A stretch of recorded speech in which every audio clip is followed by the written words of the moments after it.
It wasn't easy in the beginning because just basic knowledge around technology and around AI, artificial intelligence, was very, I couldn't, there's a certain point that I couldn't get past, and I had to overcome my fears. But guys, let's be real. The only thing constant in the world is change. I want us not to be ashamed that we use AI, because there are some people that are shaming people that use AI. If you're not using AI, you'll be left behind. From our perspective, we've got a few tools that we've launched. Most important, Synth ID, which is a publicly available tool that actually allows users to identify if a content piece has been created using AI. Good evening, everyone, and welcome to our third Wednesday alumni event. Today, we are tackling the topic of using AI and digital to build your personal brand. I mean, this is a very timely topic right now. Everyone in the world is talking about AI. And we know that your personal brand has become more than just your CV now, because AI as well is just challenging the way that we create, the way that we connect, the way that we communicate. And it has never been more essential to build a strong, authentic brand. And you've got all these different tools, to do it. Today, we do have three distinguished guests with us, each offering a unique perspective, and I'm just going to introduce them to you quickly. We are joined by Sia Madikane, who is the Communications and Public Affairs Manager at Google Africa. Please welcome Sia. Sia is going to share insights from an industry and product perspective. We are also joined by Masichaba Mposwa, who is a broadcaster and entrepreneur. I'm sure she does not need an introduction, right? Most people know her. Masichaba is going to share her journey of using AI and digital to amplify her personal brand. So that's her perspective. We're also joined by Edzai Zobo. Did I get it right? Yes. Yeah. He's an entrepreneur and founder of Akalitica, and he's going to speak from the lens of business growth and entrepreneurship. Okay, let's kick off with Sia. So Sia, Google is at the forefront, really, of AI and innovation. And from your perspective, what role should AI play in helping professionals and businesses build ethical and authentic digital brands? Good evening, Melody. Good evening, everybody in the house. Great to be here. Great privilege to be sitting here talking about AI, one of my sort of favorite topics lately. I've been sort of doing a lot of around the world trips, talking AI, telling our AI story. So to be here in South Africa, in my neighborhood, I actually live here, is actually a privilege. In terms of AI professionals, I think it's a great opportunity. It's an opportunity for us to innovate our lives using this new tool that it's not so new anymore. This tool that's become prominent in our lives. A lot of people, when they speak about AI, they speak about it from what's been happening currently. You know what I mean? But if you know the history trajectory of AI in its entirety, you would know that AI, there's two types, right? There's predictive AI, which was what we had before, which was almost like predicting what the data that was being inputted into whatever device or whatever platform that we're sort of using at that time. And now we've moved on to a new area, generative AI. This is exciting because it builds on what predictive did. It creates new things. And this is the opportunity for us here as people who are looking to build brands, looking to sort of rechange or reorg our lives, change our lives, improve our lives. And it's a great opportunity. Of course, there's a lot of negative sentiment around some of the things that are going to be caused by AI, which I'm sure you'll touch on. But when I look at AI personally, I look at it as an opportunity to fast track my life and to build something tangible, especially when it comes to my career and my brand. Wow. Okay, sure. So I want to just give everybody a chance to have like opening remarks, right? So Masichaba, you are living this daily, right? You have more than 1 million social media followers across different platforms, right? And congratulations on that. It's very hard to build followers. So how has AI practically supported you to amplify your voice and manage your digital presence? So I'm going to be very honest with you. AI, and I'm going to say artificial intelligence, Yeah. because so often we abbreviate things and we assume that people know what we are talking about. Yeah. So I'm going to say artificial intelligence was overwhelming for me because I am not technologically adverse. So I get overwhelmed by technology. So imagine I'm a journalist by profession. So for me, it wasn't easy in the beginning because just basic knowledge around technology and around AI, artificial intelligence, was very, I couldn't, there's a certain point that I couldn't get past, and I had to overcome my fears. But guys, let's be real. The only thing constant in the world is change. Yes. So we need to embrace change. It's different. It's scary because there are a lot of conversations around how AI is replacing our jobs. Yes, these are legit conversations. These are legit threats, right?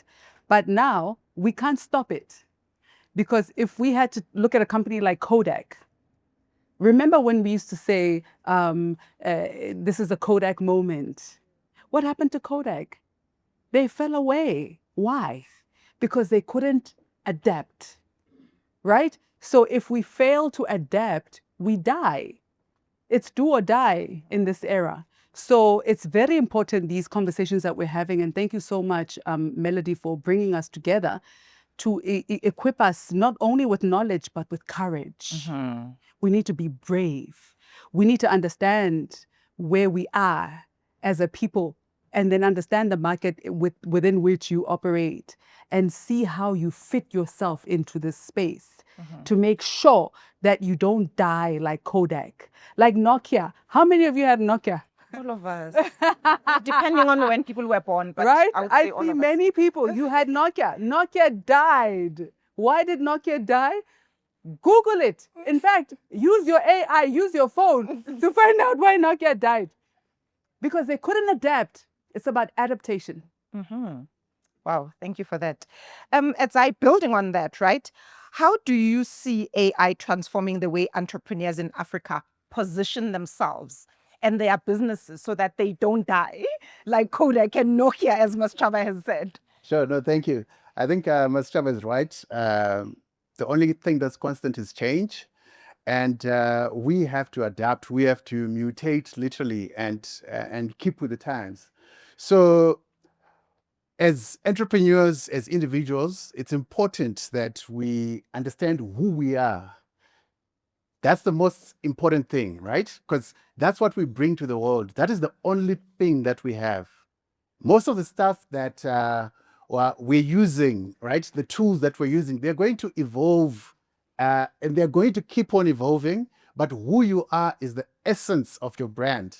Now, if you're an entrepreneur, your company and yourself have to be modulated. You have to be at the same frequency, right? For you to actually bring out who you are to the world, because we are all getting our information from the same pot.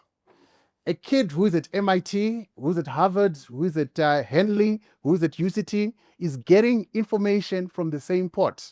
But how you distill that information and bring it to life is dependent on who you are. Then, in the Bible, the Lord said, who do people say I am, right? I think that was the question, to say, what do people say about me, right? He asked his disciples. Same thing as brands. We should ask ourselves as individuals, as entrepreneurs, what are people saying about me? But now you find that the modality of people saying about you has changed, because in the first instance of the web, right, in 2000, the dot-com era, it was about being part of a directory. Then came Web 2.0, where there was social media. Then came 3.0, right? The one that promised the blockchain but didn't actually happen, right? But now this one, which was kicked off by that paper that Sia's colleagues at Google wrote. There was a paper in 2017 called Attention is All You Need. that was the one that changed our world because that's where generative AI comes from, right? So those fundamentals that have applied since the beginning of time, they still apply because you as a brand, as long as you know who you are, how do you connect with people, what do people think of you when you get into a room, without even bombarding them with ads, what is it that they say about you? Those things will apply forever. And if you're solving a problem, then you will live forever. So I have used AI quite for a long time. Because I'm a data scientist, I've been doing data science, machine learning, and now I'm actually using generative AI from vibe coding, tools like Lovable and stuff like that. I'm inside the industry. And I can say that I'm a mathematician, but I've released 2 albums this year, 2 music albums using AI, and I'm getting royalties. Wow. Sure. So I think in our discussions today, in closing, I want us not to be ashamed that we use AI, because there are some people that are shaming people that use AI. If you're not using AI, you'll be left behind. Thank you. Thank you. Wow. I want to follow up, on what you're saying. So you work with small businesses, right? So you run a startup yourself, but you also do work with like small businesses and SMEs in different supply development spaces right across the country. And you've also spoken about how you have used AI for yourself to create content, because music is content.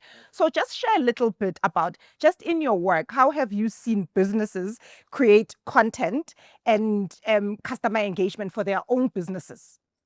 Yes. So I think what we have to realize is that the efficiency gains that come with artificial intelligence are exponential. That's one thing for sure. So what used to take 10 days, you can do it in seconds, right?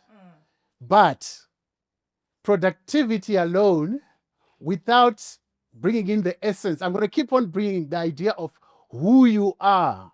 Because if you go on my blog right now on akalytica.com, you'll see that we produce a lot of content, but it's got a signature to it, right? If you give me Oliver Mtukudzi's music without me even hearing the lyrics, I know that it's Oliver Mtukudzi. Why? Because of the signature. So the question is, what is your signature as an individual, as a brand, right? And your personal signature should be aligned to your corporate brand. Now, I've seen people actually going out and creating content that is being used for professional ads, right? So I'm consulting right now. I've got about 13 companies, big companies, that we are helping them with AI agentic workflows, right? Because you find that in 2022, when GPT 3.5 came out, all you could do was what? Prompting. So we all had to learn our English again to be able to prompt. Then GPT-4 came, right? Then we had to package those into templates, right? Now you could do GPTs, where that's why you find a lot of companies that came out in that era were using what are known as chat GPT wrappers. They were basically taking prompts, packaging them into products. But now where we are is we're taking those templates and we're saying, let us move away from things like software as a service. I don't know if you know about SaaS. Now it's inverted now, right? It's now service as a software. So that means that whatever service I offer, we are now taking it and turning it into a software product. So this is where now the jobs issue comes in, because whatever it is that you can do, it can be abstracted and turned into software such that it can be done autonomously or with humans in the loop. So right now, that's the job that I'm busy with a couple of brands.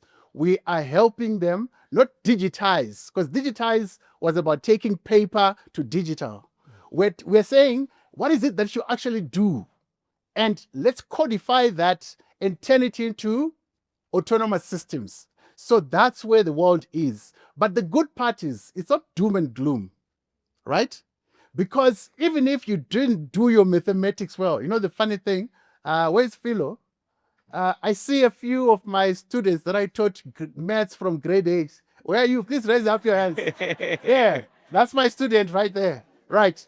So even if you were not good in maths, he was good, right?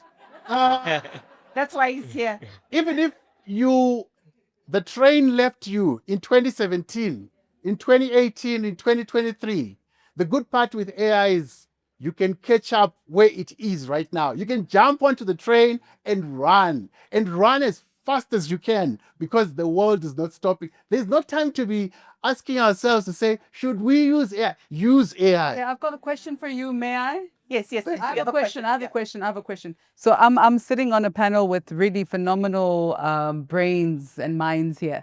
What do you mean by autonomous systems? Thank you. Thank you. Please break it down in English.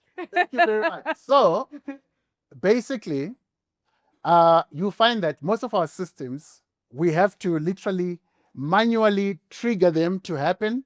Okay, so let's say, for example, we have a workflow where I am going to collect this water and drink it, right? So now I can create a workflow where if the temperature gets to 25 degrees, it auto ignites, it auto triggers a system that I've created where a robot will take my water, put it in my mouth, put it back. So that those systems, I don't have to intervene. So that's why you find, if you see on ChatGPT, there's something called agent mode now, right? That thing, who has tried it? I have. Yeah. It does your shopping. It can book your tickets. You understand? So that's autonomous. There's no human intervention. In it. Okay. Okay. Thank Cool. you. Sure. Okay. Thank you for that. So bringing it back to more of like the person level, right? So Sia, professionals feel overwhelmed by AI. Yeah. Like Maschaba even spoke about that, right? There are times, I mean, I use a lot of AI, but there are moments as well when I do feel overwhelmed by AI. So what are some of the simple everyday ways people can start integrating AI into their personal branding efforts? Yeah, I'm also overwhelmed there. There's a lot of information. Like I was just listening to Zaina speak, and I was like, wow. It's a new field. It's a great field to be in, learning every day. I think the best way is to start. Like as I said, get on the train, catch up where we are. As Google, we're at now Gemini 2.5 Pro. Get in there, start using it, create your CVs there, use Imagen 4, which is our sort of a prompting tool to create sort of images, to manipulate images. Start using those, start using Whisk, start using Flow, which is our AI filmmaking tool that we've just launched. It's got 100 million users at the moment.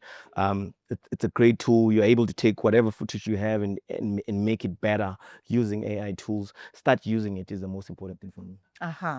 Okay.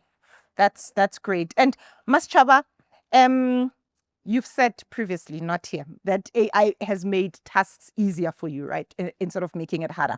What are some of your tools and hacks that you've used before that you know you can share with people and they can start adopting it right away? Yeah. Can I tell you what's crazy? Yeah. Is that most people in this room have been using AI. You've been having it, guys.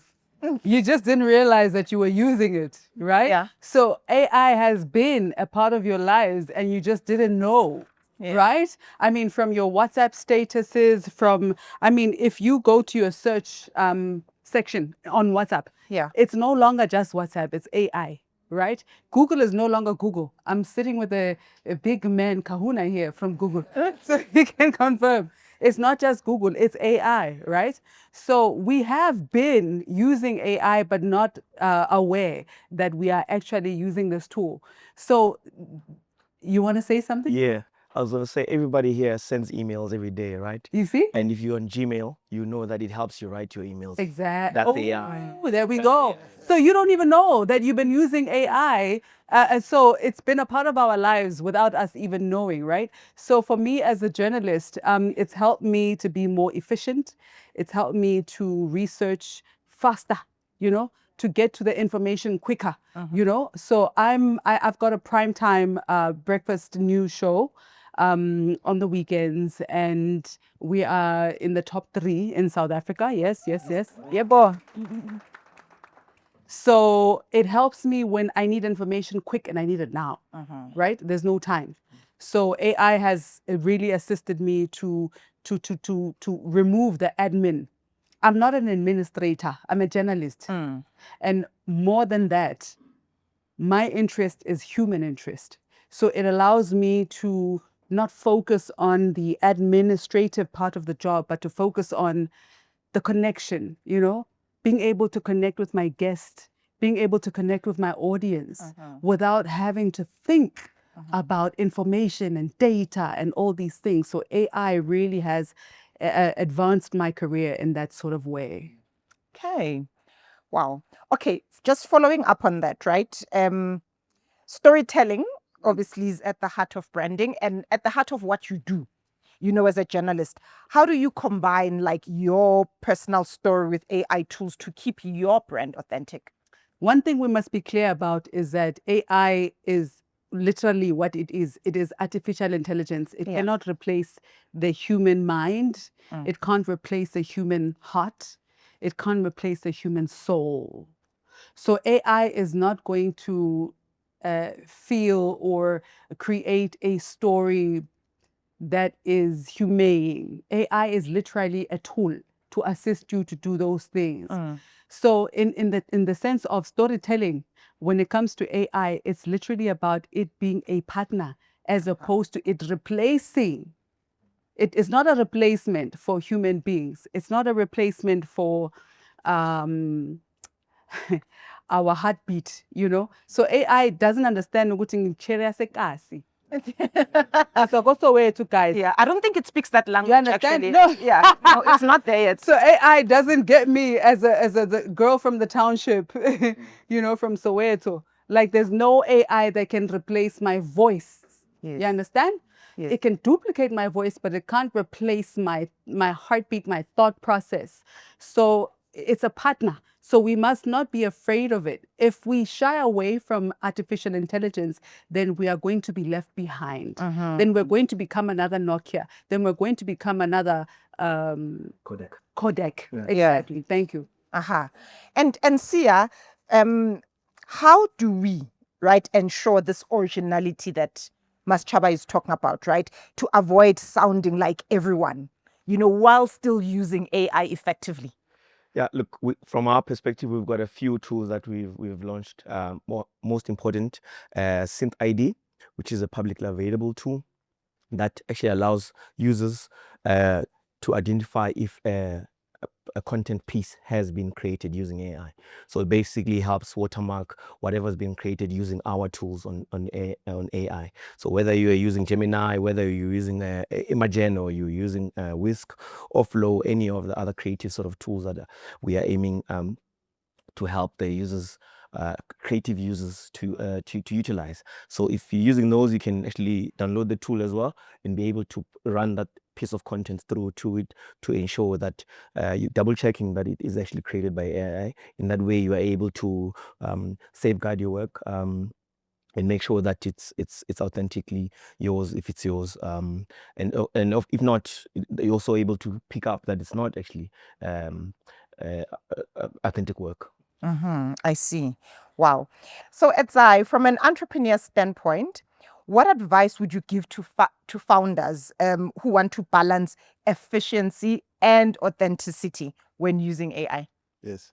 So obviously, I mean, in as much as AI gives us productivity gains, you have to understand what problem you're solving, because some problems do not need speed. You know, if you're going to go to Signature or Jameli and they bring that food out in a minute, then they are now KFC, right?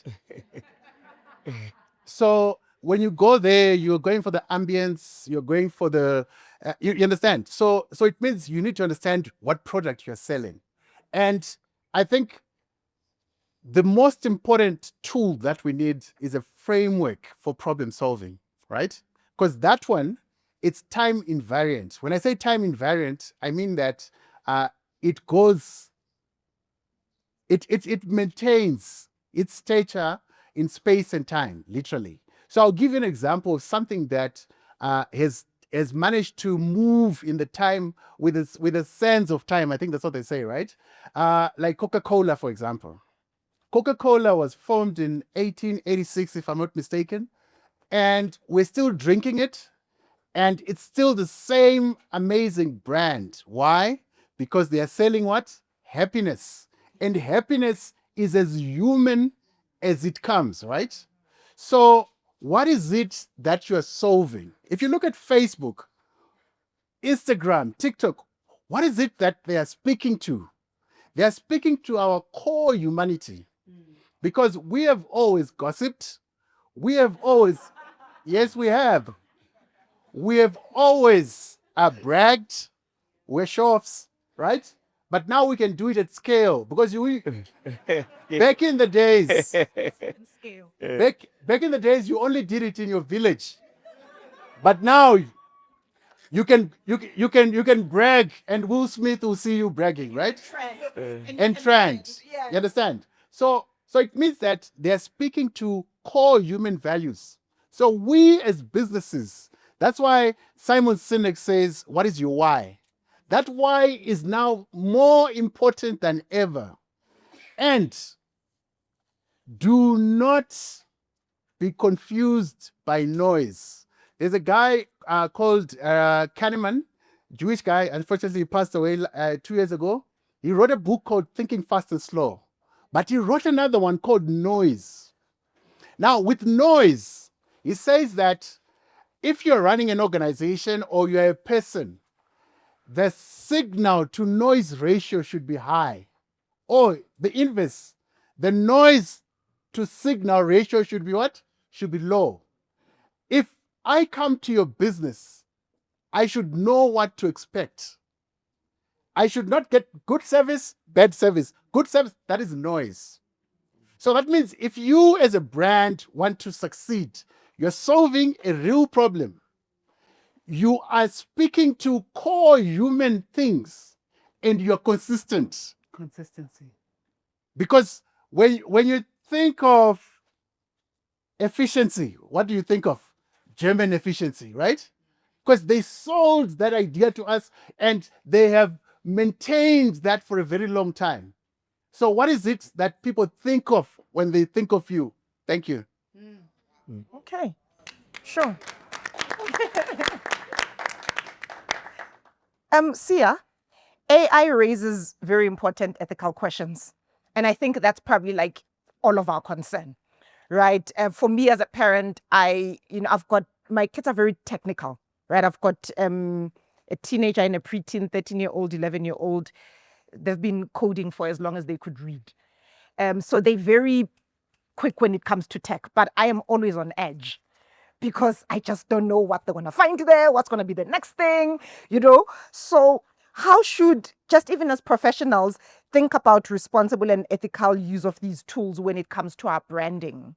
And even extending it to our homes. I'm sure like the room is full of parents, right?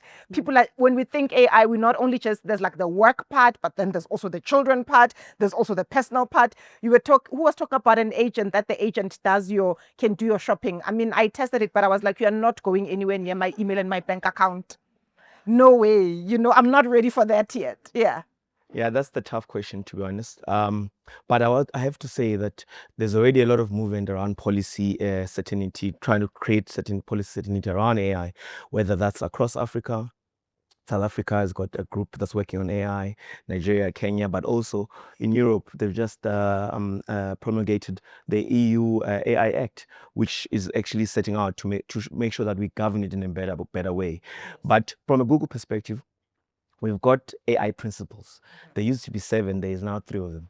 And those 3 are really centered around these 3 things, right? Which is bold innovation, aiming to actually roll it out, doing the right thing, but most importantly, responsible deployment and development of AI. And also thirdly, collaborative sort of approach of AI. So those 3 things really working together, make sure that we keep ourselves in check, make sure that We don't roll out anything that has ethical questions surrounding it because, as I said already, we're collaborating with governments, we're collaborating with researchers, academics, business people running AI to make sure that it lands and lands in a soft way for society, doesn't impact sort of negatively towards society. And then also making sure that when we do actually do anything around, so let's say, for example, we're doing research around the medical field, which is being helped greatly by some of the work that's coming out of the building. We remain like accountable to the people that we're working with. So it's not just about us coming with the solutions, but those three guiding principles are really keeping us in check. But obviously the added layer of government regulations will help. So will the rest of society, because you're not out of the system, you are part of the system. Uh-huh. I mean, speaking of government regulation, are we even keeping up? Yes, we are. So that's what I'm saying, that there is already a group that's working South on AI Africa. in South Africa, Okay. specifically. There's just no law yet. So it's Yeah. at the early stages. Of course, it needs to speed up its work, and hopefully it will come to a point where we have the EU Act that they have already, AI Act that they already have in Europe, that will come here in South Africa, because we're also starting to use those tools at a very exponential level. And we want to make sure that we're ready and obviously safeguard our kids, as you said, Yes. and safeguard our families, and make sure that we only get the positives of AI and not the negatives. Or not the negatives. Sure, we'll keep our fingers crossed. And Maschaba, bringing, the life, work, family, just like me, you and our mums, we talk about our kids a lot when we see each other. Yeah.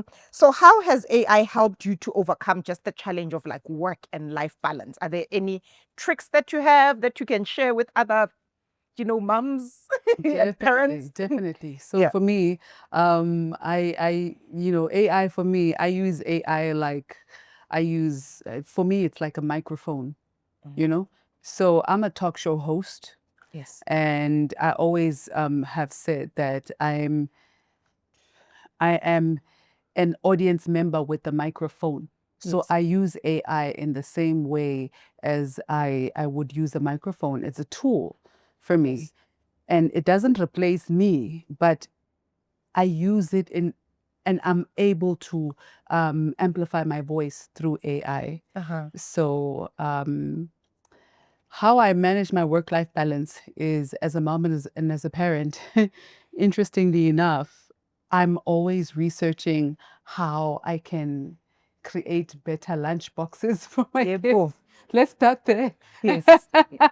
Love You that. know? Yes. So it's not just about like researching politicians and Yes. and my guests that I have on my shows, but it's also about how can I be a better mom? How Yeah. can I create a more healthier lifestyle for my family and I?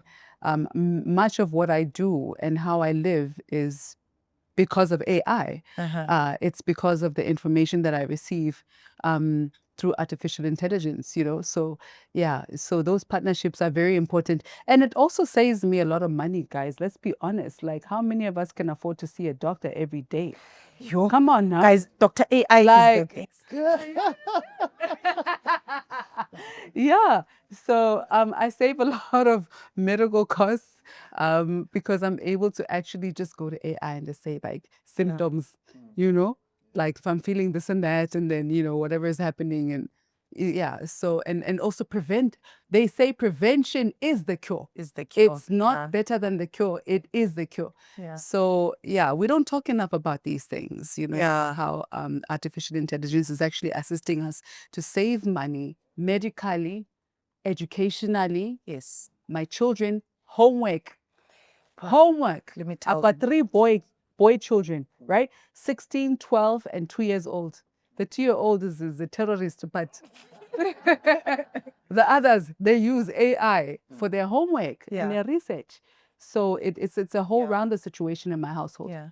Do you know what I did with AI and the kids?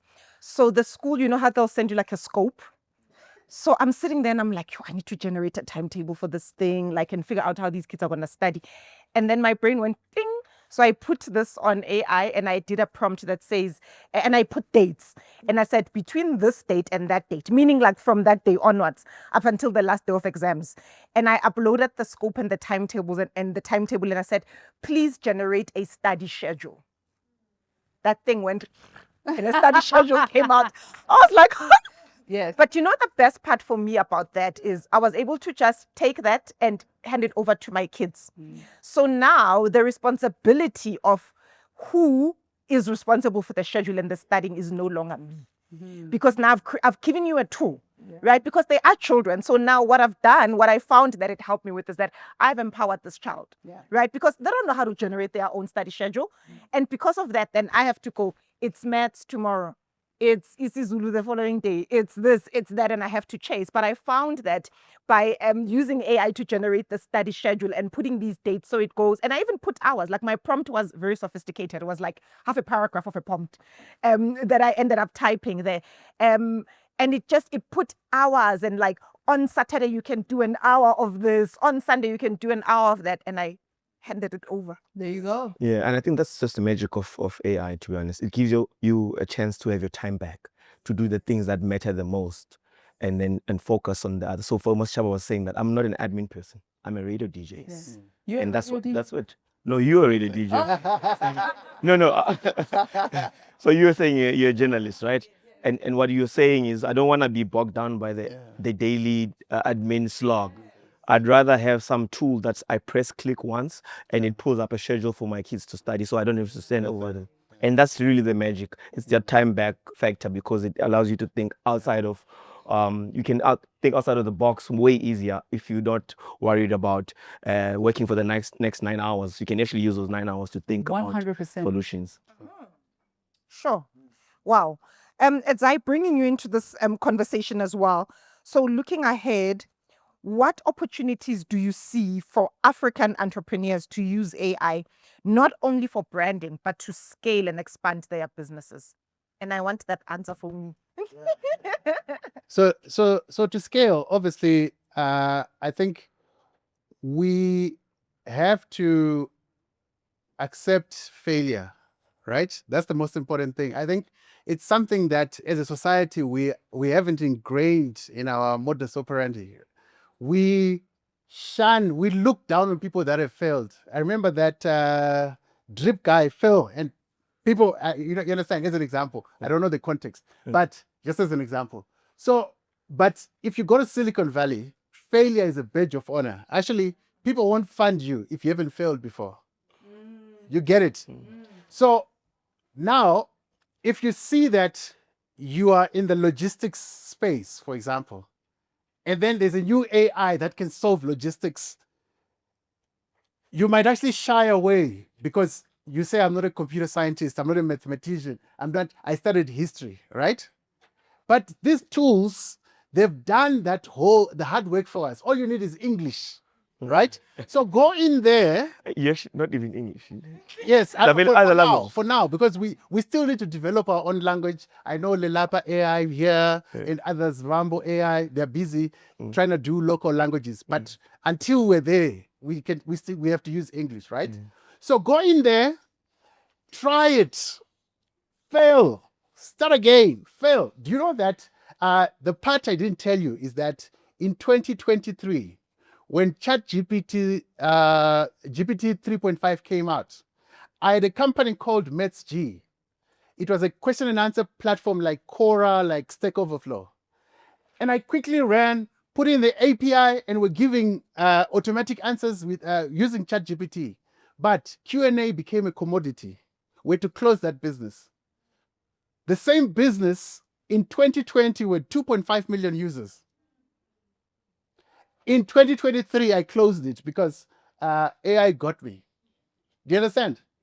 I could have packed my bags and gone back to Harare, right?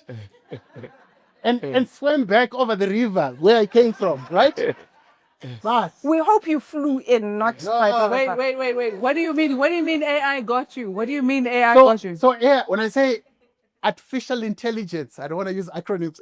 Artificial intelligence got me, is that now you could go and query, right? You could go and ask questions in ChatGPT and get the answer. So you find that now, because Sia and his crew now puts the answer at the top, that means that websites don't get traffic. You get it? It's either people are now going to Claude, Gemini, DeepSeek, they're not necessarily Googling. And if they Google, Google is giving you the answer at the top, so you don't need to go to my website. So our traffic fell sharply. And also Q&A became a commodity, as in there were now other channels where you could get answers. So that means we were useless. So we closed it down. So the ability to fail is the one that is key for us to what? To be able to grow. Because now if you go in and tinker with a tool and learn it, you'll be able now to do 10 people's work. Because a lot of startups are dying because of lack of funding. But it's not lack of funding, it's because they can't hire people, right? Now, if you're a one-man band and you get help from AI, then you'll have an ability to be able to hire later because you've actually grown. So we need to use these tools. Let's experiment. Do you know that LinkedIn, for example, does almost 1 million experiments in a month? Did you know that? Even Google, in terms of experimentation, they do it at scale. Do you know that Google, I'm now advertising for you. What does that mean? What does that mean? So with Google, do you know that they produce more research annually, more than some South African universities? At least 1,000 papers annually. Did you know that? If you think I'm lying, go to google.ai, right? And you'll see the peer-reviewed papers that they write.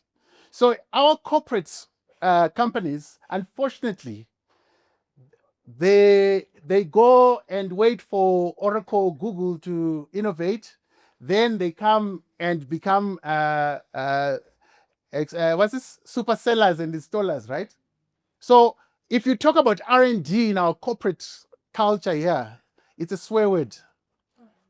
But if you look at Huawei, they use at least 25% of net profit after tax towards what? R&D. Towards R&D. That's why they are moving forward. So if we don't have a research and development culture where we're willing to fail, we're going nowhere. We're going to be the product forever. Thank you. Wow. Sure. Sia, tools, right? So top tool that people can jump onto, like today when they leave. If someone goes, okay, I want to jump into a tool that I can get into today and use that, like what is that and how?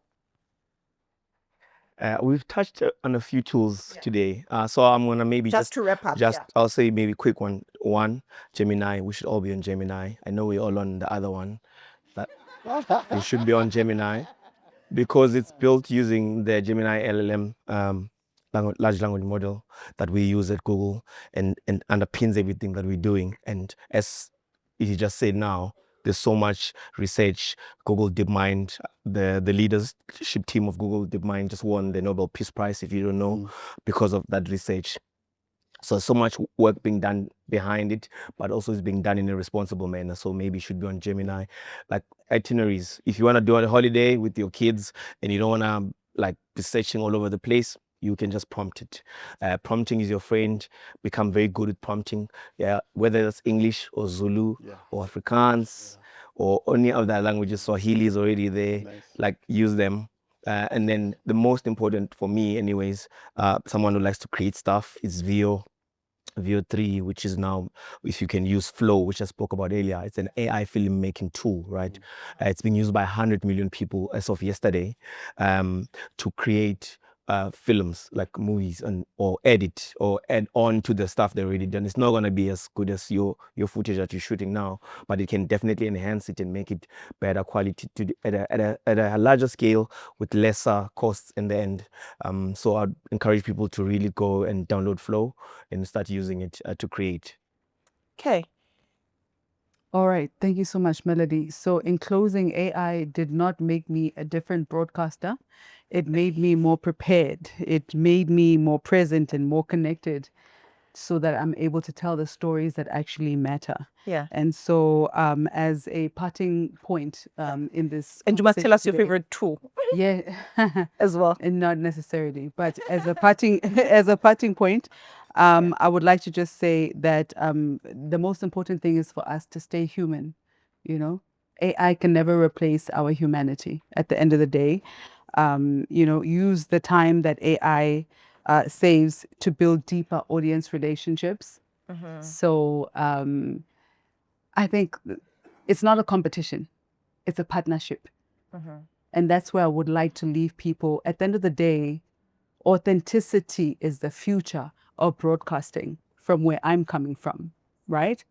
So you know how when you're listening to a radio jock, whether you're tuned into 702 Power FM, Metro FM, I don't care what your vice is, Radio 2000, but you connect with the personality and not necessarily the information or the words.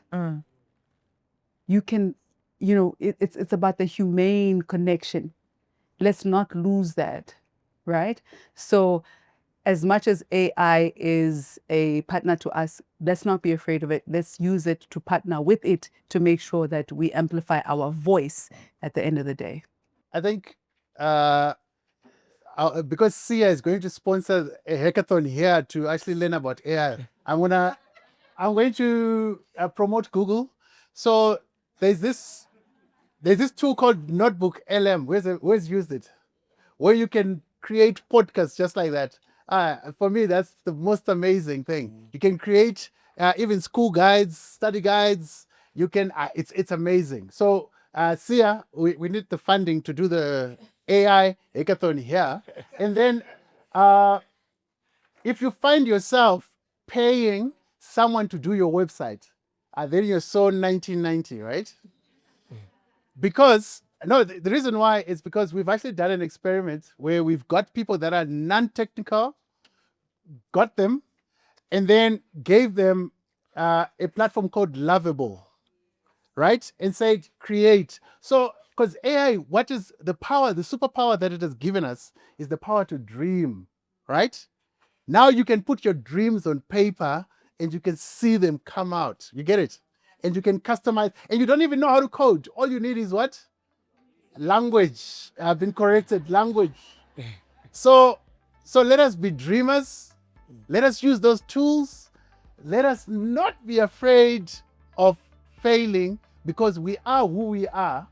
And we should listen. I remember there's a famous celebrity from South Africa who said, you don't have that thing.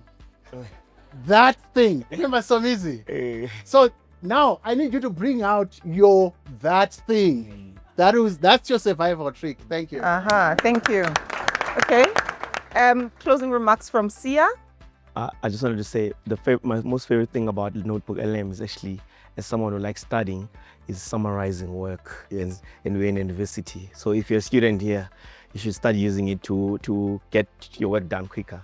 Closing remarks for me is I'm so excited that everyone actually was excited about AI and being in this space. Of course, there's a lot of good points that were made by both my panelists here in terms of, one, making sure that you remain authentic to yourself when you're using the tools. One, also, you made the point around being responsible when you're using AI, making sure that even those around you are responsible when they use it. It's a new tool. It can cause harm very, very easily. But at the same time, we've got a great opportunity as society, as South Africans, as Africans, who don't have some of these things already in this country, to leapfrog the rest of the world by coming in exactly at the point where we need to be coming in. You know, if you talk about Kenya and telcos, they're sending money on Pesa there. They didn't even have to do all these other things we have in South Africa. This is an opportunity for us to do the same here.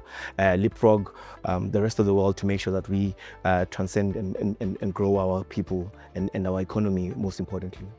Wow. Okay, thank you.